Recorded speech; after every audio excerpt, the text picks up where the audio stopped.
Royal ஃபேமிலிக்கு மட்டுமே view பண்ண காட்டன் தாங்க இந்த நாராயண்பேட் காட்டன். ஸோ அதில் வந்து இப்போ சூப்பர் ட்ரெண்டிங்கான கலர் காம்பினேஷன் அப்படின்னு சொல்லிட்டு பார்த்தா ஸோ இதுதான் அந்த ஒரு சூப்பர்பான உங்களுக்கு ஒயின் ஷேடுக்கு ப்ளஸ் வந்து இதில் வரது இது எதுவுமே வந்து ஜரிகை கிடையாது, எல்லாமே வந்து த்ரெட் வீவிங் தான். ஸோ வந்து நம்ம வியர் பண்ணுறதுக்குமே அவ்வளோ கம்ஃபர்டபுளாக என்ன வெயில் அடித்தாலுமே நமக்கு வந்து சாரியோட லுக்கு பாருங்கள்.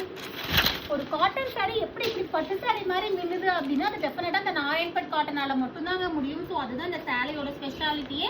ஸோ இந்த ஒரு கலர் தான் வந்துட்டு ட்ரெண்டிங், பட் ஸ்டில் நம்ம வந்து நிறைய கலர் ஆப்ஷன்ஸ் வந்து கொண்டு வந்திருக்கோம். எல்லா கலருமே சூப்பராக இருக்கும். இதுவுமே பாருங்க அந்த ஒரு மஸ்டர்ட் எல்லோ ஷேட்ல வந்துடும். தென் வந்து அந்த ஒரு பீகாக் கிரீன் ஷேடு. ஸோ எல்லா ஷேடுமே வந்து ஒன்றை விட ஒன்று வந்து அல்டிமேட்டாக இருக்கும். ஸோ வந்து மிஸ் பண்ணாதீங்க. டோட்டலாக வந்துட்டு 6 கலர்ஸ் வந்து நம்ம கொண்டு வந்திருக்கோம். வந்து நமக்கு ரன்னிங் ப்ளவுஸ் வந்துடும் வித் பார்டரோட. இதோட ப்ரைஸ் வந்து 899 ருபீஸ்க்கு கொடுத்துட்ருக்கோங்க. 1200 வரைக்குமே நியர்லி சேல் பண்ணுறாங்க. ஸோ வேணும்னா கீழே இருக்கிற வாட்ஸ்அப் நம்பருக்கு ஸ்க்ரீன்ஷாட் அனுப்பி உங்கள் ஆர்டர் ப்ளேஸ் பண்ணிக்கோங்க.